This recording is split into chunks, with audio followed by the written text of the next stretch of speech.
চিন্তার আর শেষ নেই। কি যে করি, কিভাবে বিয়েটা ভাঙি, কিছু তো একটা রাস্তা বের করতেই হবে। বড় ভাই, আপনাকে দেখে মনে হচ্ছে খুব চিন্তায় আছেন। কি হয়েছে বড় ভাই? কি আর বলি কালাকুত্তা, নানটুর বিয়েটা ভাঙতে হবে। একটা তো রাস্তা বের করতে হবে, কিন্তু কোনো রাস্তায় তো মাথায় আসছে না। বড় ভাই, আপনি যদি আদেশ করেন তাহলে মেয়েটাকে তুলে আনি।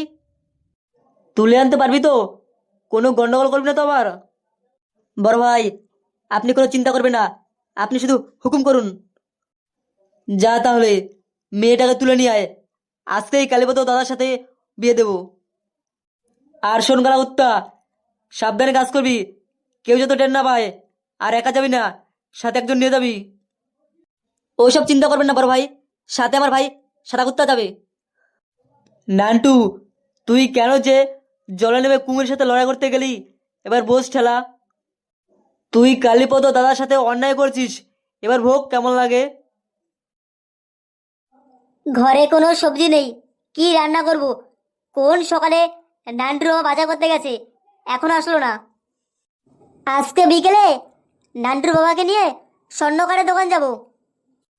ছেলের বিয়ে বলে কথা, ভালো গয়না তো পড়তে হবে, না পড়লে লোকে কি বলবে?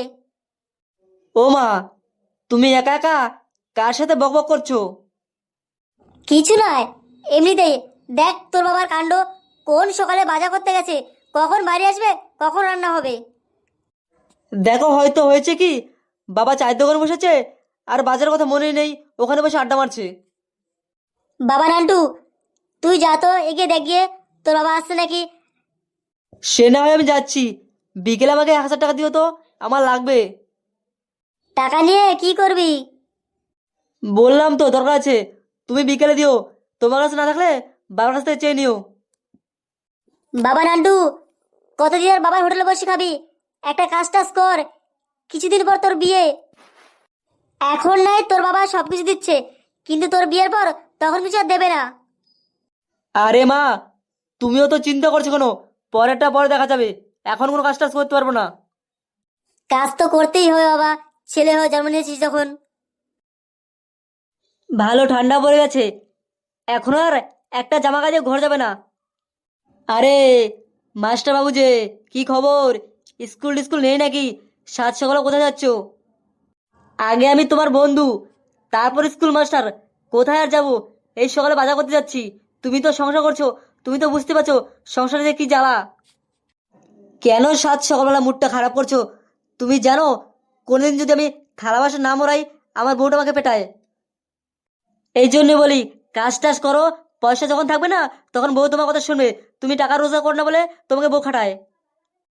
কি যে বলিস না ভাই, এখন কি কাজ করার সময়? এখন খাবো দাবো ঘুমাবো, এটা তো এনজয় করার সময়। পরে কি আর পারবো বুড়ো বয়সে? নান্টুর মতো তোর তো চুল পড়ে গেছে, কিছুদিন পরে ছেলে মেয়ে বিয়ে দিবি, এখনো বলছিস বয়স হয়নি? মাস্টার, তোমার স্কুলে জ্ঞান দেবো, এখানে জ্ঞান দেওয়া লাগবে না। আচ্ছা ভাই খগেন, শুনলাম নাকি নান্টু বিয়ে ঠিক হয়েছে, তোকে কি নেমন্তন্ন করেছে? কি, নান্টু বিয়ে ঠিক হয়েছে? কিন্তু আমার তো কেউ বলেই নি। নান্টু তো একবার বলেনি ওর বিয়ে ঠিক হয়ে গেছে। তোকে কি নেমন্তন্ন করেছে?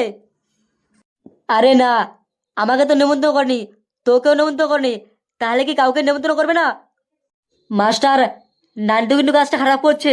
আমরা বন্ধু বলে কথা, আমাদেরকে একবার জানালো না ওর বিয়ে ঠিক হয়েছে। ভাই খগেন, এবার নান্টু বিয়ে করবে, এবার নান্টু বুঝবে ঠেলা, সংসার যে কি জ্বালা। ওই দেখ খগেন, শয়তানটার নাম নিয়েছি, শয়তানটা চলে এসছে। আরে মাস্টার, খগেন, তোর তো এখানে আছিস, ভালো হয়েছে, তোদের সাথে দেখা হয়ে গেছে। আচ্ছা নান্টু, আগে একটা সত্যি কথা বল দেখি, আমরা কি তোর বন্ধু না শত্রু, যে তুই আমাদের কাছ থেকে কথা লুকিয়েছিস? কি বলছিস ভাই খগেন? আমি আবার কোন সময় কথা লুকালাম? আমার সকল কথা তো তোদের বলি। নান্টু, তোর যে বিয়ে ঠিক হয়েছে আমরা লোকের কাছ থেকে শুনছি, তুই একবার আমাদের বলিসনি, এটাই তুই আমাদের বন্ধু? রাগ করিস না ভাই খগেন, কদিন ধরে আমি বাড়িতে বেরোতে পারছি না, একটু চাপ ছিলাম, তাই তোদের সাথে দেখা হয়নি। আর তোদেরকে কিভাবে বলবো?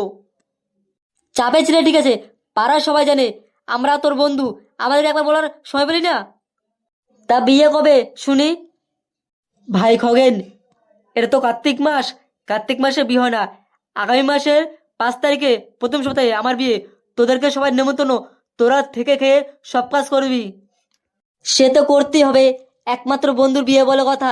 বিয়ে তো করবি, এবার বুঝবি কত ধানে কত চাল। খগেন মাস্টার এখানে। নগেন কোথায়? নগেনকে তো দেখতে পাচ্ছি না, ও কোথাও গেছে নাকি? নান্টু, তুই সবার কথা জিজ্ঞেস করছিস, কিন্তু কালীপদের কথা তো একবার জিজ্ঞেস করছিস না। খগেন, তুই নাম নিস না ওই শয়তানটার। ওর সাথে দু একদিন আমার ঝামেলা হয়েছে, প্রচন্ড ঝামেলা। কি? কালীপদের সাথে ঝামেলা? নান্টু, কি নিয়ে ঝামেলা হয়েছে? আর বলিস না ভাই, আমি যেদিন মেয়ে দেখতে যাবো তার আগের দিনের কথা, তখন কালীপদ বলছে আমি তো মেয়ে দেখতে যাচ্ছি, ওর যদি কোনো বোন থাকে ওর জন্য রাজি করতাম। ভাই, তোরা জানিস না আমার এই বিয়েটার জন্য আমার বাবাকে, নিবারণ ঘটককে 2 লাখ টাকা দিতে হচ্ছে। নান্টু ভাই, এসব কি কথা বলছিস? বিয়ের জন্য ঘটককে 2 লাখ টাকা? 5-10 হাজার টাকা ঠিক আছে, কিন্তু 2 লাখ টাকা? ভাই খগন, তুই বল, আমার বাবা 2 লাখ টাকা দিয়ে আমার জন্য মেয়ে দেখেছে, আমি কেন ওর কাজ করব? হ্যাঁ নান্টু, তুই ঠিক কাজ করছিস। কালীপদ সবসময় কোনো না কোনো পেঁচাল বাঁধায়। এর জন্যই 2 একদিন ধরে বাড়ি থেকে বেরোচ্ছি না।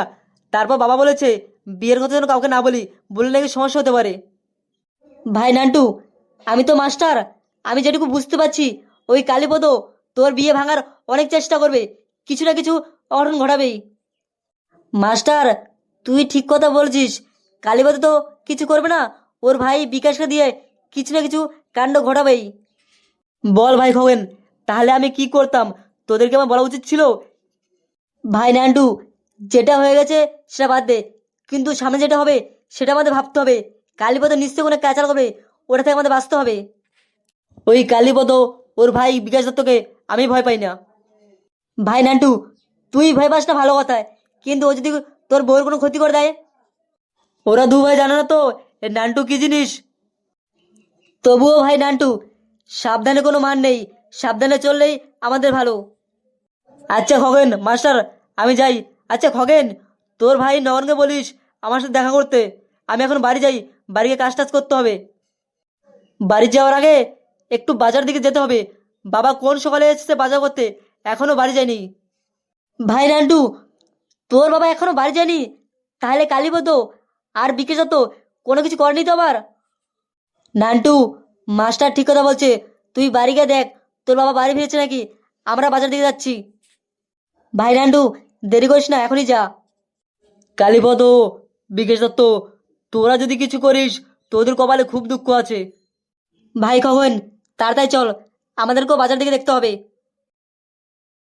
বুঝলে গো গিন্নি, আজকের মাংস তরকারিটা একটু ঝাল ঝাল করে রান্না। দেখো, ভাত রান্না হয়ে গেছে, কারেন্টটা চলে গেছে। কারেন্টে আসুক, তারপরে তখন আনবো। ওই গরমের মধ্যে অন্ধকারে আমি রাঁধতে পারবো না। মালতী, তোমার ছেলে নান্টু কোথায়? সকাল থেকে ওকে দেখছি না, কোথাও গেছে নাকি? কোথায় আর যাবে? তুমি যখন সকালে বাজার করতে গেছিলে তখনও ঘুমোচ্ছিল। তোমার বাজার করে আসতে দেরি হচ্ছে বলে ওকে আমি বাজার দিকে পাঠিয়েছি। ওর সাথে কি তোমার দেখা হয়নি? না তো, ওর সাথে তো আমার কোনো দেখা হয়নি। ছেলেটা গেল কোথায়? সারাদিন টোটো করে ঘুরে বেড়ায়। কিছুদিন পর ওর বিয়ে, ওকে বলো কোনো একটা কাজ টাজ করতে। আমি আর পারবো না গো, আমি বলতে বলতে ক্লান্ত হয়ে গেছি। ছেলে কোনো কথা শোনে না। মালতী, এবার থেকে সব কথা শুনতে হবে। বিয়ে করতে চলেছে, তারপর আমরাও এখানে চলে যাচ্ছি।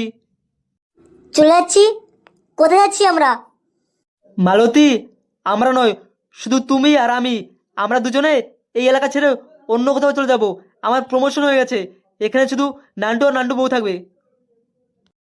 ও মা, তুমি তো আমাকে একবার বলোনি আমরা যদি এখান থেকে চলে যাই, নান্টু আর নান্টু বউ একা একা এখানে কি থাকতে পারবে? চলে যেতেই হবে গো মালতী, না গিয়ে হবে না। নাহলে তোমার ছেলে কোনো কাজ টাজ করবে না, সংসারে কোনো বোঝা বুঝবে না। আর মালতী, আমরা যেখান থেকে চলেছি নান্টুকে বলবে না। এখানে ওরা দুজনে স্বামী স্ত্রী কাজ করে ওদের সংসার ওরা নিজে চালাবে, আমরা কোনো টাকা পয়সা পাঠাবো না। হ্যাঁ গো, আমার ছেলে নান্টু কি পারবে? আগে তো কোনো কাজ টাজ করেনি।